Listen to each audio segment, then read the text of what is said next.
দর্শক, চট্টগ্রামের নির্বাচন পরবর্তী পরিস্থিতির খবরাখবর জানাতে আমাদের সাথে যুক্ত হচ্ছেন সহকর্মী প্রণবেশ চক্রবর্তী। প্রণবেশ, নির্বাচনের পর আপনার জেলায় সার্বিক আইন শৃঙ্খলা পরিস্থিতি কেমন দেখতে পাচ্ছেন এবং নবনির্বাচিত যে প্রার্থীরা রয়েছেন তারা কি ভাবছেন, আর জেলার মানুষ কাকে মন্ত্রী হিসেবে দেখতে চায়? নির্বাচন পরবর্তী সময়ে চট্টগ্রামে আইন শৃঙ্খলা পরিস্থিতি ভালোই রয়েছে। এখানে নির্বাচনের সময়ও খুব বেশি কোনো ধরনের বড় কোনো ঘটনা ঘটেনি, অর্থাৎ শান্তিপূর্ণ পরিবেশে, সুষ্ঠু পরিবেশে সবাই ভোট দিয়েছে। ভোটের পরবর্তী সময়ে আমরা দেখেছি ফলাফল ঘোষণার সময়ও কোনো উত্তেজনা বা কোনো ধরনের বিশৃঙ্খলা এখানে ঘটেনি।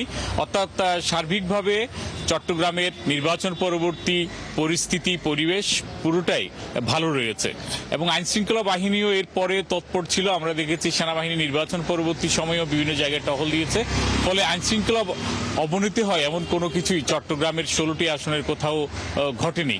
আর চট্টগ্রামের যারা নির্বাচিত হয়েছেন এখানে 1 থেকে 14, 16টি আসনের মধ্যে 1 থেকে 14টি পুরোটাই বিএনপি জিতেছে এবং যেহেতু আগে থেকেই বিএনপির একটি ঘাঁটি বলা যায় চট্টগ্রাম অঞ্চল, আর 2টি আসন সেখানে জামায়াত প্রার্থী বিজয়ী হয়েছেন। তার মধ্যে একটি হচ্ছে সাতকানিয়া লোহগড়া, এটি আগে থেকেই জামাতের একটি শক্ত ঘাঁটি বলে পরিচিত। অন্যটি হচ্ছে বাঁশখালী।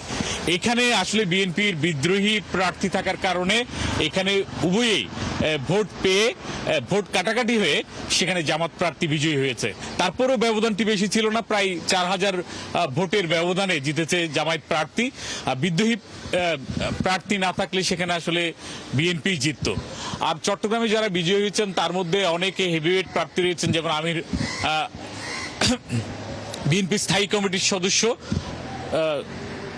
আমির খসরু মাহমুদ চৌধুরী, তিনি আগেও মন্ত্রী ছিলেন, তো উনারও এবার মন্ত্রিসভায় স্থান পাওয়ার কথা সবাই ভাবছেন স্বাভাবিকভাবেই।